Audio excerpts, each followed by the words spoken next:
this is Nomengo. You're listening to our next episode of BMI Bicara Minggu Ini, discussing current affairs, politics, and stories that matter to you. So I took a short break for about a week plus, and I needed to straighten things up for myself before embarking on a new journey ahead in September, and I'll be starting my master's program this October. So in this episode, I'm honored to have Jalil Rasheed, a former president and group CEO of Perbadanan, Nasional Berhad, PNB, in the show.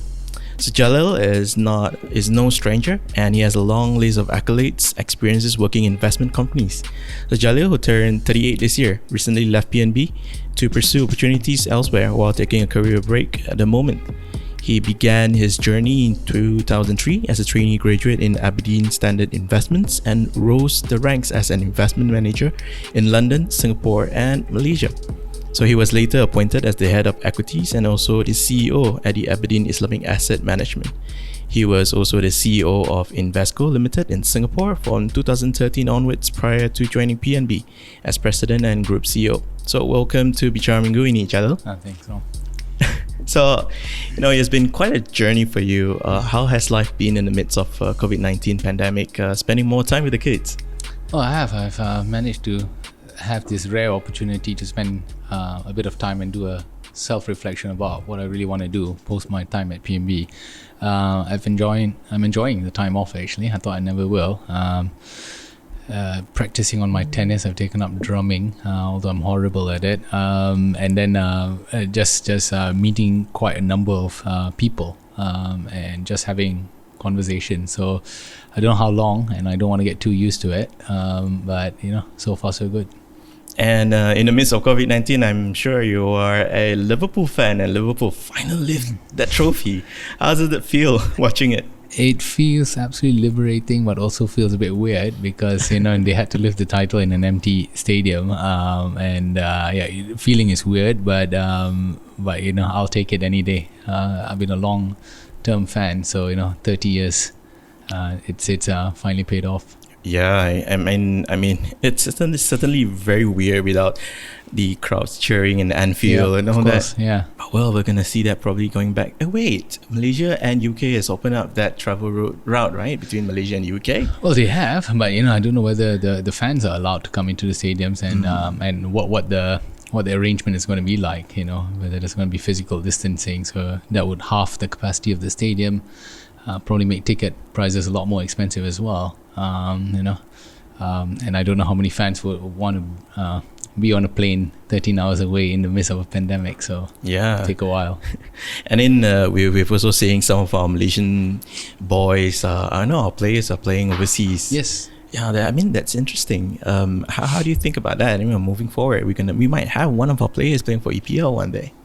Yeah, it's great, right? I think for a long time, I think that was a big bugbear for Malaysian football, not having players were very concentrated towards playing in the Malaysian league, and it's great to see a lot of them going overseas. And I think this move from FAM to kind of privatize the clubs is a step in the right direction, right?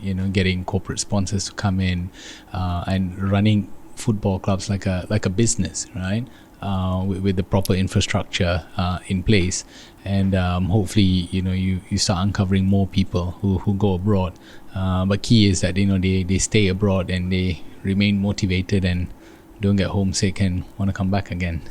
Back to you're among those Malaysian professionals who are abroad and not just sportsmen or sportswomen out there. So it's been great to have more Malaysian professionals like you coming back to Malaysia, take a lead at a major investment company like PNB. So how was your experience leading the organization? It was a great experience, right? We were quite settled in Singapore. My young family was quite settled there, and we had no intention of coming back.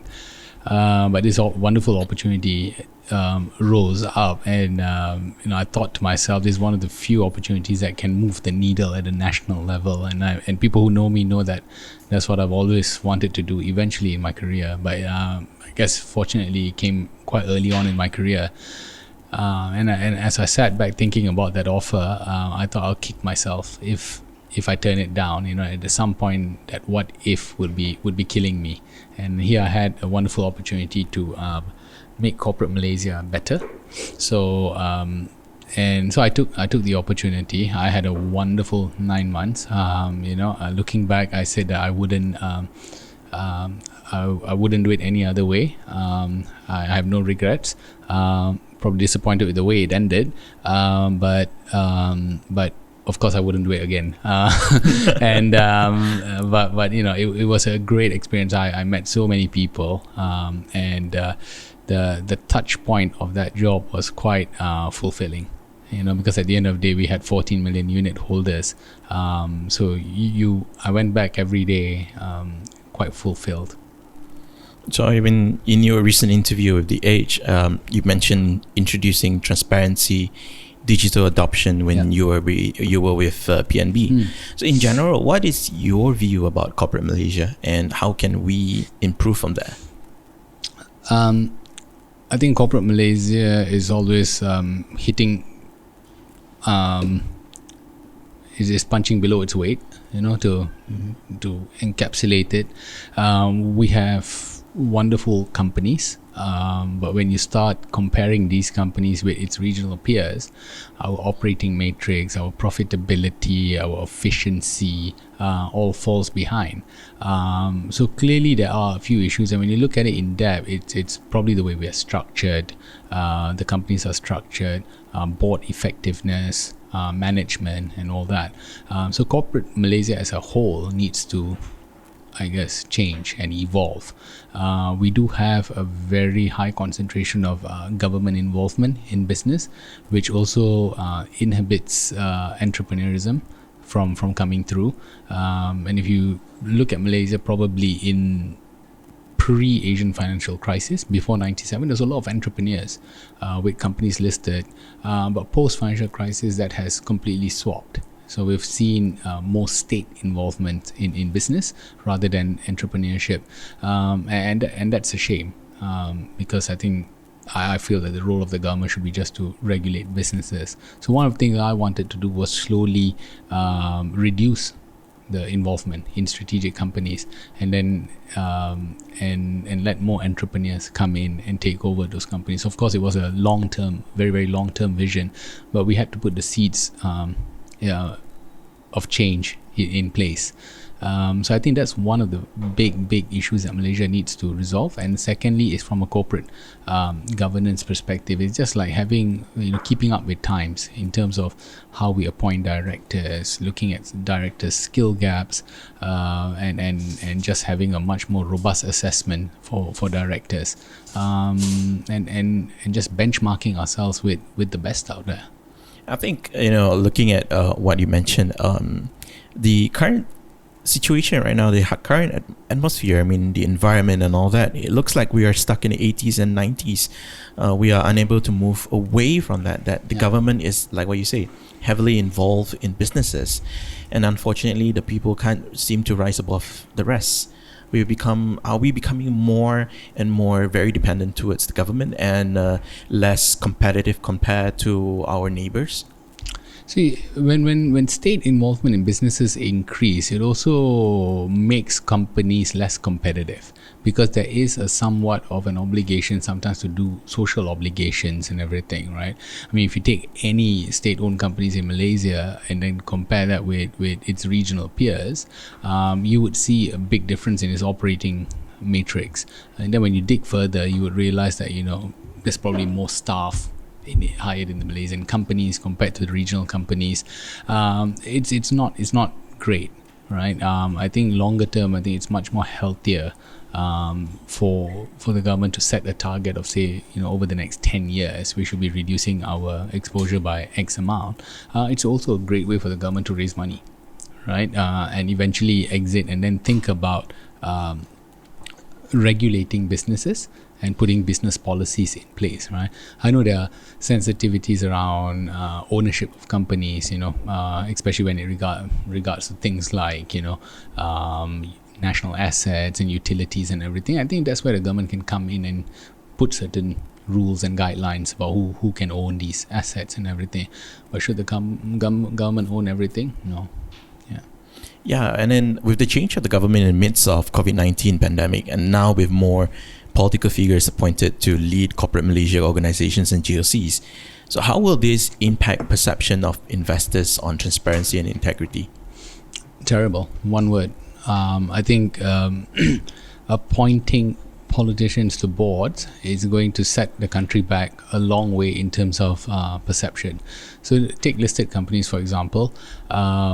Malaysia is a very small part of the regional index. So every investor sitting out there looking at Asia would want to be invested in China first, because simply that's where the action happens.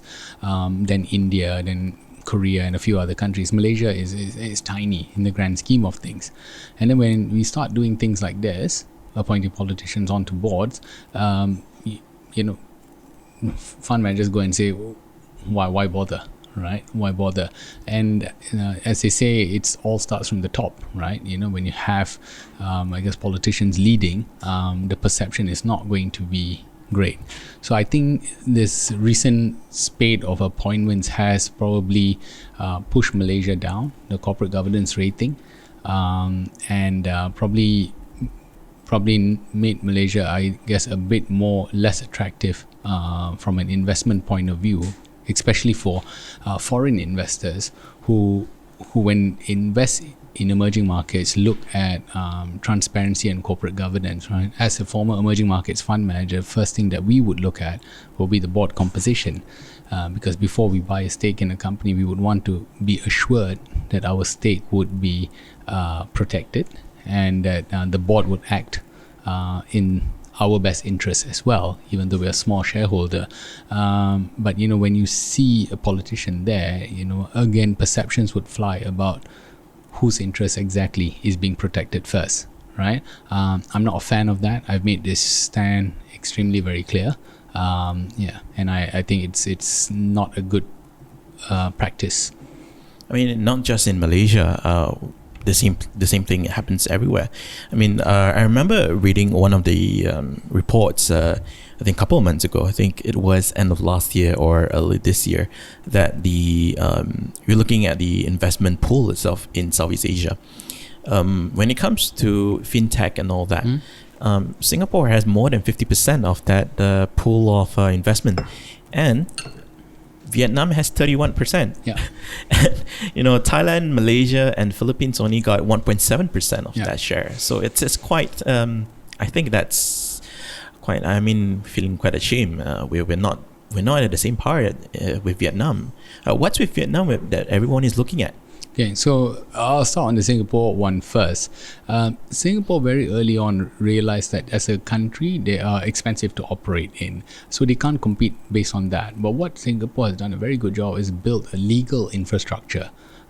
Because if you look at tech companies and fintech companies, the only asset that you have is actually your intellectual property, your IP. So if you get into a bit of a legal mess as a tech company, you would want your case to be heard in the best legal jurisdiction, which is why, as part of a funding requirement from private equity companies and venture capital companies, at a certain stage, they would want their companies to be domiciled in Singapore. We've seen that with Grab, we've seen that even with Gojek and a few other companies. They are technically domiciled in Singapore because of the legal protection, because of various tax incentives as well.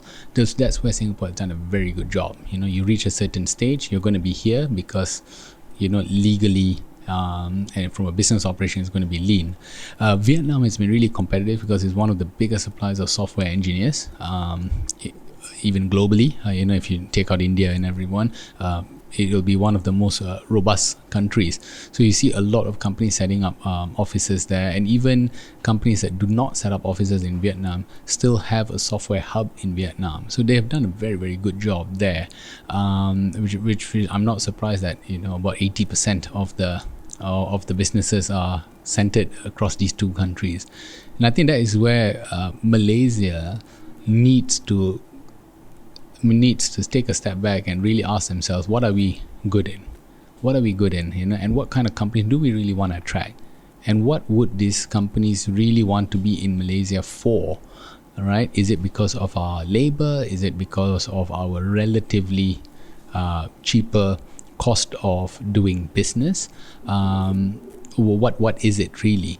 So I think that is where Malaysia has not really kind of answered that question in terms of attracting these tech companies.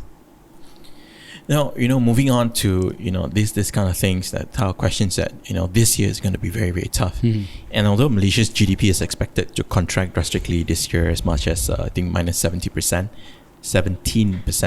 but hopes were high to see a strong bounce back in 2021 of more than 6% of the GDP growth. So what does this number actually mean to the people on the ground? We've seen Gini coefficient and all that. So how do we fare compared to our ASEAN members in mitigating the economic issues in Malaysia? I mean, to be fair to Malaysia, I don't think they are in a unique position here. I think we are just like the rest of the world. Everyone is going through the same pandemic, and everyone is suffering the same sort of shutdown effects, right? The key is how quickly Malaysia recovers from the shutdown, and that's going to be the key differentiator between Malaysia and other economies. It's still early to tell. We eventually had a 3-month full shutdown. We then opened our economies slowly. We are big. We're very dependent on tourism, and that hasn't come through fully yet, especially from inbound tourism. So I think situation will be tough, right? Not just until the end of the year, but I would reckon probably until end of next year, right? But we're not an outlier here. We're on par with other countries. What I think this means, from a simplistic terms, is unemployment will rise, and I think the key point will be end of this year when the moratorium ends, because we are now living in probably what I would say an artificial financial situation where we have this moratorium, so people don't really need to service their housing loan and their higher purchase loans and everything, so they do have a bit more disposable income, but when that ends towards the end of the year, we will see how drastic the situation is, how many companies have actually been forced to shut down and all that. So I think that is where we can get a true indicator about the state. But I think things that we can be very sure of is that unemployment will rise. We probably will see some contraction in certain industries, and I think our tourism will take a bit of a while to recover. And these are all very key industries for Malaysia, right? Yeah. Even some of I remember the Manufacturers Association also predicted they might have to cut the number of employees even up to 46%. That's big numbers, and then we are very, very dependent on foreign workers, migrant workers. So with unemployment, earlier on you did mention about unemployment. So we're hitting 5.3% this year, and we have already breached more than 800,000 unemployed Malaysians in May. So this was, I think, that's the highest since the 3 decades. Yeah. So as we swim into the current recession in Malaysia, and moratorium will end, that's next month, practically. Are we doing enough to cushion all this? So I think one thing that the government should be looking at is trying to take this current situation as an opportunity to reset the economy, right? Have a hard look and say, where do we really want to be in the next 10 to 15 years? What are going to be our key drivers of the economy, right? We can't be still harping on that manufacturing is going to be a key hub for us, right? We need to move on from that or reduce our reliance on that, and tie those objectives to certain goals. For example, it's very well known that Malaysia depends a lot on foreign labor. I think one thing that the government can do is say that, okay, we're giving out all these financial aids to companies to tie them over during this pandemic, but we would like to see a gradual reduction of foreign workers by X amount, and an increase in minimum wage by X amount, right? I'm not saying shock the system and do it tomorrow, but give a nice 10-year runway. This is the target over 3 years, 5 years, 7 years, and 10 years. And tie that to objectives so that in 10 years' time, there's more automation, there's more locals employed, and then we reduce our reliance on low-end foreign labor. So I think those things need to be done, right? Because if we don't do it now, 10 years from now, you and I can be having the same conversation, saying that saying where's the automation and everything. And in every regional peer neighboring countries that we have seen, they have kind of forced innovation and automation somewhat, right? This could be really going down the route that Singapore did several years ago by saying, look, we're not going to approve your visas, we're going to increase minimum wage, we're just going to make it expensive for you to hire foreign labor, but we'll give you grants for you to automate, right? So that should be done, right? And I think there's no quick win about this. There's no such thing. If anybody thinks that they can come out of this pandemic with a 6-month economic plan, I think they're kidding themselves. I think it needs to be about 10 years, but I think there needs to be goals tied, because money shouldn't be given out free. There should be some objective at the end of that. Yeah, I mean, on that, what is your view of outlook economically in Malaysia until the end of 2020, and what can we expect in 2021 onwards? Where will we stand? It all depends on how this pandemic eases or not, right? If it eases and we start opening up our borders and we can keep things relatively under control, I think we may be able to recover fairly quickly, right? The business activities. But if we are going through a second or third wave and everything, and I think that will seriously put us back, right? Because if you look at Malaysia's makeup, everyone thinks that the GLCs are the biggest recruiters of employees. They're not. They only recruit about 4% of the total employment, probably less than 5% of total employment. The biggest employers are actually SMEs, and we've got a lot of SMEs.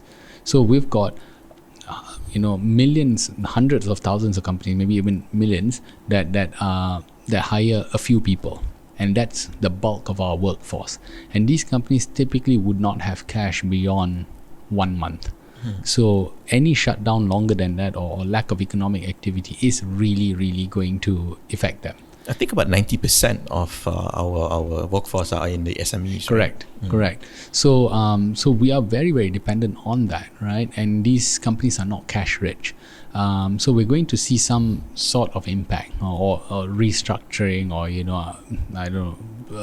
takeovers. Maybe the smaller companies would probably unfortunately get wiped out, and that's I think something that we need to have in mind about how these workers would then be redeployed through a national reskilling program, for example. One thing that can be done is to really identify what are the skill gaps that Malaysia needs, right? We talk a lot about Malaysian we bring in foreigners because Malaysians can't do the job, right? Why aren't Malaysians doing the job? Is it because they're not skilled, or is it because they're not paid enough, right? I think it's a combination of both. And this is where I think is an opportunity for us to make that difficult decision to increase wages, but at the same time give some sort of retraining and reskilling. Yeah, I mean, even in the midst of, before talking to you, I met quite a number of people who are in the late 30s or in the 40s and 50s getting laid off, and what other opportunities they have for reskilling. Now, these are some of the issues that we face, and when we go abroad, take Australia for example. Malaysia tops the list as I would say undocumented migrant workers in Australia, and is rising up in South Korea. And what jobs do? They pick up rubbish, they become road contractors, and all that.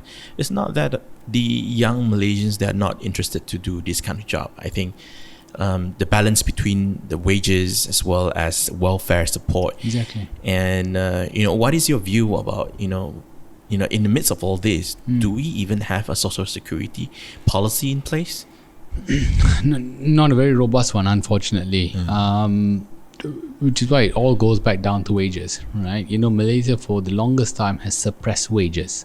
I remember in the early 90s, as we were the tiger Asian tiger, the tiger economy of Asia, it was really on the pretext that this was a cheap place to do business, relatively lower cost. We had a distinct advantage back then because China were really quite a close economy. Vietnam was a quite close economy, but today it's different. We're no longer the cheapest. Vietnam can produce things much cheaper than us, and China can too, because they've got skill, they've got volume. Where is our competitive edge? But in that same period, we're still paying people, for some companies, the same wages in the early 90s and now, but the rate of inflation has increased.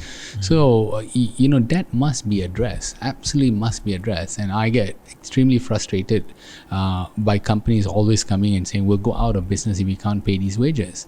And that's why I think some tough decisions need to be taken, right? If you can't pay what it should be the market rate, you shouldn't be in business, right? Or you should be thinking about how to do your business in a more automated manner, right? The wage inequality in this country would be the biggest determinant whether we as a country progress, right? Or otherwise we're just going to be so reliant on cheap labor, right?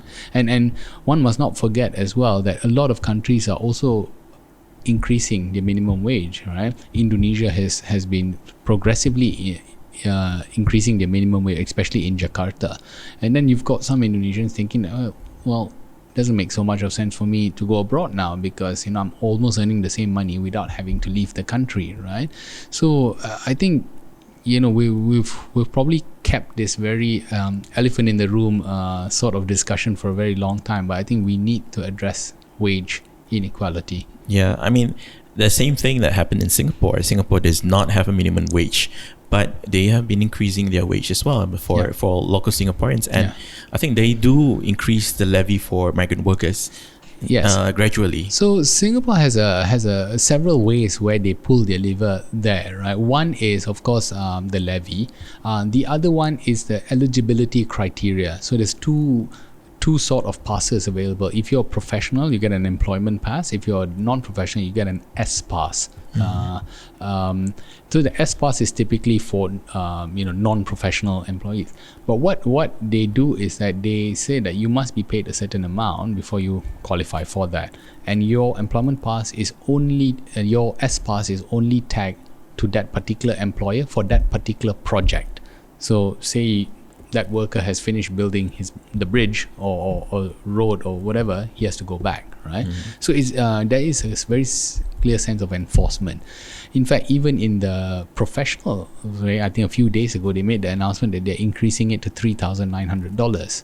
So as an employer, you have to think, am I going to hire a fresh grad who's a foreigner and pay $3,900, right?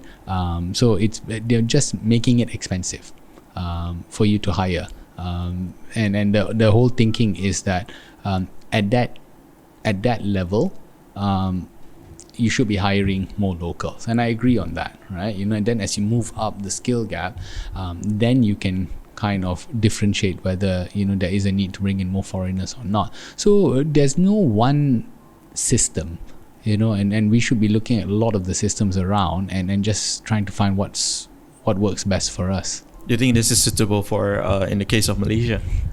Yeah, so in the case of Malaysia, I think it needs to be progressive, right? It needs to be progressive. If you compare this with the Singapore situation, Singapore has been increasing those wages progressively. We have not increased wages for a long time. And so it's 2 decades. So it's going to be a huge shock on the system and on companies' financials as well. Again, it comes back to what we discussed earlier. 90% of employees are in SMEs who don't have much cash reserve as well. So a drastic increase in wages will wipe them out, which is why I'm a proponent of this being done over a 10-year period. Have milestones so that there's visibility for companies to say, okay, in 10 years, this is what I need to do.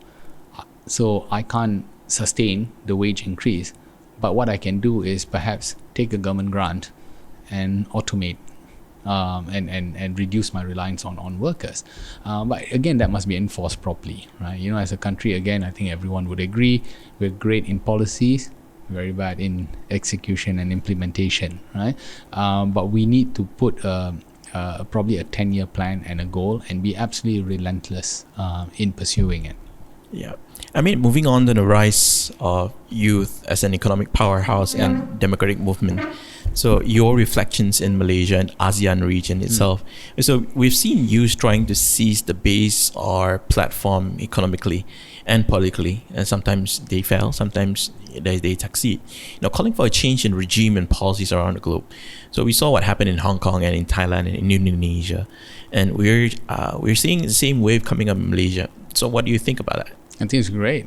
You look at the demographic makeup of Malaysia, it is a very young country, right? A sizable amount of the population are under the age of 30, and I think, if I'm not mistaken, correct me if my numbers are right, but there's about 7.8 million new voters coming on from this Undi 18 next year, and then if you put the total electoral votes together, including 7.8, you have a good about over 60% of the voters being under the age of 40, right?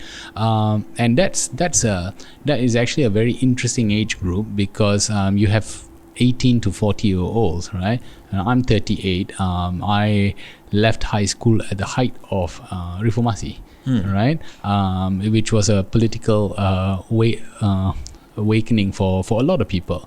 And then you went through various key milestones in politically for the country as well. So it is I guess time, that there's more participation from this age group, right? I don't want to be ageist about it, but I think the our political scene has been dominated by perhaps the same characters for a very long time. Yeah, the same people for 2 decades has been bickering. For a long time. So I think it's time that we made way for the younger population. But also I think the biggest impediment to that would be a platform, right? Is that can these young people successfully move up quickly within the party ranks for them to contest for elections and everything? And what is the impediment for them to contest, right? Is it because our eligibility criteria to contest as a candidate is too expensive? What is it? But I think it's time that and there's been success factors along the way, right? I mean, closer to home would probably be Future Forward in Thailand, right? And they did relatively quite well as a new party. But it's not about what your ideology is, whether you are left or right or center, but it's just about getting more youth, regardless of which side of the political divide you are. I think we just need a better youth representation, which is a lot more keeping in tune with what are the actual issues, because we do have a big disconnect between policies and reality. The policies are set by, I guess, a certain group of people who went through life in a completely different way. I don't want to use the word okay boomer, but you get statements like when I started working, I survived fine on 1,500 ringgit or 2,000 ringgit. Those statements do not hold water now, right? But so I think that it needs to be a bit of a reality check about what really is the problems on the ground, and whether there's a lack of initiative to understand that, or whether there's a wrong group of people representing that. I think it's more of the latter. Yeah, I would love to see more younger representation. I mean, the election, the first one will be the Sabah state snap election coming up, when we don't know how things are gonna the outcome from it. I mean, even general snap election might be coming up this year. We don't know about it, but we will see some changes coming up. I mean, for yourself, you work in many places, many different outfits. You've been to many places. Do you see a trend in this rise of young people in making this change, taking charge in a direction in many other countries? Yeah, no, there is definitely a rise, right? You're seeing the younger people coming on through the workforce with a completely different skill set, right? When I came on to the workforce about 17 years ago, compared to someone coming on today, huge difference in what they have gathered, huge difference in what they know. Clearly also because of the generation that they have gone through, right? The internet generation, where you're much more informed and everything. But there are differences as well. There's differences in social interaction, for example, I guess, because of the way you have interacted throughout. But that has also given, companies are getting younger and younger. We've seen that in the tech industry, for example, right? Where, if you're 40, you're considered dinosaur. Complete dinosaur. You're probably a diversity hire, right? But we're seeing a bit of that happening more, maybe to a slower extent in maybe the more traditional companies, right? I was a big beneficiary of this. I rose through the ranks. I became CEO at 27. Huge leap of faith from my then bosses, and the common question I always get asked is, how was it managing people who were twice your age, right? And my answer is, I think I've done okay, right? Coming also back into PNB, where it was relatively across the board a young organization by age, because the average age was about 39. But you did have people who have been there for a very long time, right? So I don't think age is an impediment to you running it. I think it's more of a mental block that we associate that age means experience, which means ability, right? Yes, age does mean experience, but not necessarily translates to ability, and we've seen that as well, right? I mean, it works both ways. Not every young person can pick up the mantle, and not every experienced person is also cut out for the job, right? Yeah, and what's interesting, today is also the last day of the Republican National Convention. Do you follow the politics in the States? Yes, I do. I do follow it quite closely. I'm a big political buff, so I do follow politics fairly closely. Yes, I've watched with horror and amusement about what's happened in the US over the last 4 years. But yeah, it'll be interesting. I just hope come November, Americans make the right choice. Yeah, I mean, for the past 4 years, that really has affected us in Malaysia. Yeah. And US and China relations have soured over the years since the start of the Trump administration, and that has affected the global supply chain in so many areas. Yeah. And we are very relied on very much on US and China, both of them, and we are stuck in the middle. So in view of the upcoming presidential election, we saw the Democrats seizing the House of Representatives in 2018. And now Joe Biden teams up with Kamala Harris as the president-vice president nominee against Donald John Trump and Mike Pence. So as a political buff yourself, so what could be the outcome of the election come November? And how do you feel? I mean, obviously, if you read the polls and everything, everyone says that, Biden and Harris is in the lead. But as we know from a lot of elections, not just in the US, but even Malaysia and a lot of our neighboring countries, polls don't necessarily tell you the truth, because there is a large segment of the population who are quite silent, right, who may not necessarily tell whom they're supporting. I was reading an article a few days ago that said there's a large group of people who do not want to kind of openly admit that they are Trump supporters, right? And who may come out and swing the result that way. So I'll be cautious to kind of think that it's in the bag as what some claim to be. I mean, Donald Trump has done an awful job in managing the pandemic, and I think his 4 years has been a lot more rhetoric rather than results, and he has rode on the tail end of Obama's economic success, and really rode on that without kind of adding anything, a signature policy of his own, right? Or even dismantling it. But he's been disruptive in the sense that he's been I can understand if you want to stand up and say we need to be, but to be doing it just for the heck of showing your might, it's caused a huge disruption. But I always say don't forget that China can make life difficult for you as well, right? It works both ways, right? If you put a sanction on Chinese products, China can stop you you and make life very difficult for Apple's factories to operate in China. Yeah, right? and a lot of Hollywood movies are very dependent on Chinese production now. Absolutely, right? The consumerism, the consumption pattern and everything, can make life very difficult, right? Look at tourism, for example. Malaysia is so dependent on China, right? So there is a need to kind of appreciate that without and manage that in a very delicate way. All I can say is that I think it's pretty clear whom I want to win in November, and I hope they make the right choice. Yeah. And either way, I remember speaking about this with friends in the States. You will not know the outcome of the elections until the final week of the campaign before the election. I think it was November 6th, right? Yes. And even back then, when Hillary Clinton went against Donald Trump, everyone was saying Clinton is going to win. But towards the final 3 days, things just flip over. Yeah. And that's the end of the story. So now we have two options. One, there will be another 4 years for Trump administration. Two, it will be a Biden administration, but I think you'll be finding pretty hard to, trying to repair. There will be a lot of repair need to be done. So what is your view between these two? What will happen if Trump continues?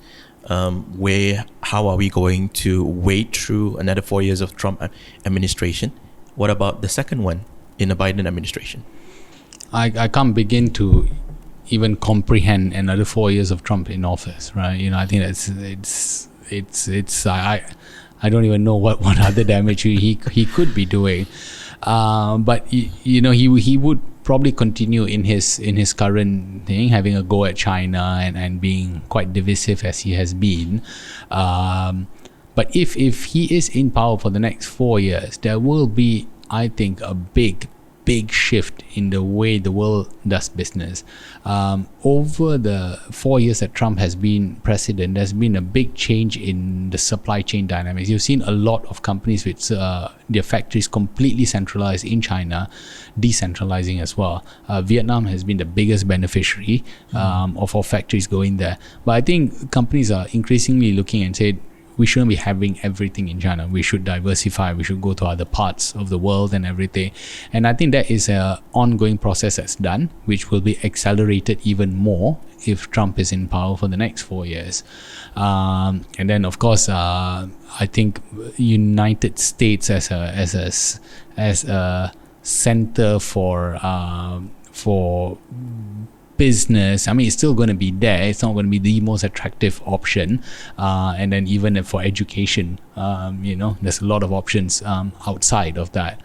I think if the other option of Biden and Harris coming in would be positive, but they are taking over a Trump administration in the middle of a pandemic.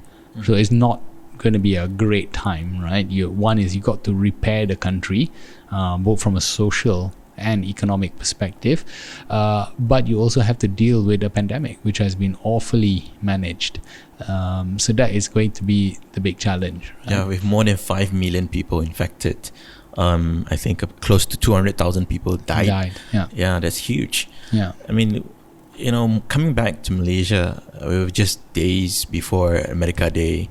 And as we celebrate Kemerdekaan, Merdeka Day on 31st August and Malaysia Day on 16th September, what are your hopes for the country and your message to young Malaysians out there? I think we need to progress forward as a country and look at the bigger picture, right? I think all of us are Malaysians. We should live in harmony, the way Malaysia was envisioned. But I think every day we get caught up with petty sort of discussions and arguments, which is not going to move the needle in any way for us, right? I would love to see the Malaysia everyone envisage, a very united one, multiracial, multicultural, and I think it starts from the top, right? Showing a good example from the leadership to kind of convey that message. And I guess my longer aspiration as well is that more and more younger people play a part in the decision-making process of this country. I know it's easy to say that nothing's going to change. We came out to vote, nothing changed, blah, blah, blah, and everything. But if everyone adopts that sort of apathy, then we are not going to progress further. Someone needs to, I guess, get involved, take the initiative to get involved and everything. So I would like to see a lot more participation and activism in that. Yeah, and that really sums up what we have discussed today. And thank you so much, Jalil, for joining me in this episode. And you can follow him on Twitter at the Manajemen. Oh, THEMANAJEMEN. Very, very interesting name, Twitter handle. Yeah, so it's actually it's an Indonesian spelling of the word management, right? And I used to as a joke. Back when I was working, I used to sign off my emails as the management, right? You know, to give a sort of a stern thing. But when my Indonesian colleagues used to change that to the Indonesian version. So yeah, see, that's the story behind that Twitter. Oh, that's interesting. Now that's the now we all know it is not the management, but it's actually management. Yeah, exactly. Yeah. And thank you so much, Jalil, for joining me this time. You. Yeah, you're listening to Bicara Minggu Ini, uncovering current affairs and politics, and you can listen to the stories and interviews on Spotify, Anchor, Google Podcasts, and Apple Podcasts on iTunes. For more updates and stories, if you have any suggestions, you can tweet to me at imnongo. Thank you for listening. Do support me by subscribing to the show, and if you'd like to contribute to support the podcast, do send me a message. Thank you.